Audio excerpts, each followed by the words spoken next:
Hi guys, this is Lay and Mariana. Welcome to my vlogs. So for today's video nga guys, ayan, bumili ako ngayon ng itlog pugo para meron akong ibebentang kwek-kwek. Ayan nga, kanina inano ko na siya, nilaga ko na yung itlog. Tapos ngayon, binabalatan ko siya isa-isa. Yun nga yung pusa ko nga dyan guys is gusto niya meow siya ng meow dyan, pero syempre hindi pwede. Sayang yung tubo pag kinain niya, 'di ba? So yun nga, ngayon araw na to sinipag nga ang tao na to na magluto-luto for today. Kanina nga nagprito na ako ng fishball at saka kikiam, pero hindi ko na video kasi lowbat kasi yung cellphone ko kanina kaya hindi ko na video. Tapos gumawa na din ako kanina ng sauce. Tapos yan nga, gumawa na din ako ng butter. Tapos nilagyan ko siya ng food coloring. Tapos yan, yung arena pang coat, i-coat mo. Kailangan kasi sa kwek-kwek, i-coat mo muna siya ng arena kasi hindi didikit yung butter kapag kapag walang arena. Matatanggal siya kapag prinito mo.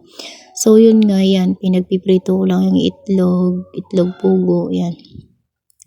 Since wala naman din akong ginagawa dito sa bahay guys, yan, kaya naisipan ko na mag tinda-tinda or magluto-luto. Ayoko kasing walang ginagawa. Yun lang. Tas yan nga, 'di ba, syempre napadami nga yung paggawa ko ng butter. So yung pinang-coating ko kanina, dinagdag ko na din dun sa may butter na ginawa ko. Tas yan, nilagyan ko lang kanina yan ng vanilla tapos sugar. Ang lakas-lakas nga ng apoy ng ng shilling. Tas yan nga, pinagpiprito ko lang siya. Tas yan, merong star margarine dyan. Nilagay ko lang dun sa may pancakes. Yan. Tapos nilagyan ko na din siya ng sugar. Yan, 'di ba? Instant merienda. Kaysa naman masayang anong gagawin ko dun sa arena na yun, 'di ba? Sayang. Yan nga, sinaid ko nga yung pancake mixture kasi sayang naman. Yan, pinagpiprito ko lang siya. Tapos yun na, tapos na guys. Nilagyan ko lang yan ng ng star margarine tapos sugar. Yan. Tapos yan, naluto-luto lang guys. Alam nyo ba? Kung marunong kayong magluto ng patsyam-patsyam, hindi kayo magugutom. Ayan nga.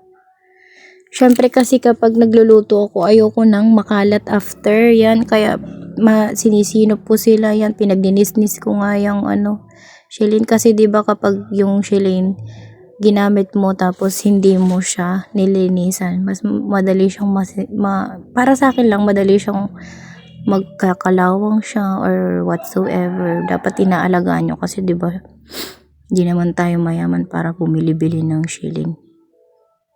Tsaka kasi yung apoy niya parang nagre-red. Ganun. Basta ganun. Tapos yun nga, nilagay ko na nga yung kwek-kwek dyan sa harap. Kanina nga naarawan pala yun. Kaya inuusog ko yan. Meron nga pala ako dyan tinda, jampong, kwek-kwek, fishball, tsaka kikiam. Tapos yan nga, flex ko lang yung mga pancake guys. Mga variety items. So yun nga lang guys. Yan, taste test na tayo, diba? Ayan. Ayan si auntie mo.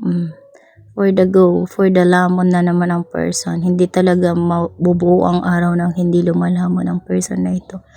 Sabi niya naman kasi guys, mahal niya naman daw ako kahit na mataba ako. Nala, si auntie mo. Siyempre, salak na ba niyang buhay? Charing. Tapos yun na nga. Sinabi ko kay kuya, kumain sila ng pancakes. Walang itlog yan.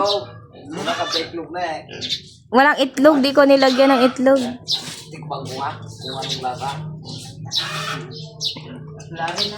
Ang sarap.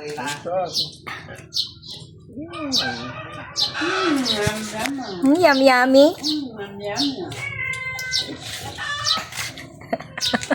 Yummy. Yum yummy? Yum yummy? Yum yummy? For the OA ka na. Ayun na. Madi mo, ato tulog ko ba? Tingin ko Walang itlog. Yung itlog po. Parin na tayo. Hindi ko nilagyan ng itlog yun. Hindi na kanaw. Super mahal ng itlog. Nilagyan ko pa to ng margarine.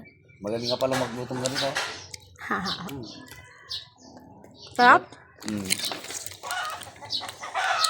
Masarap. Ang sarap?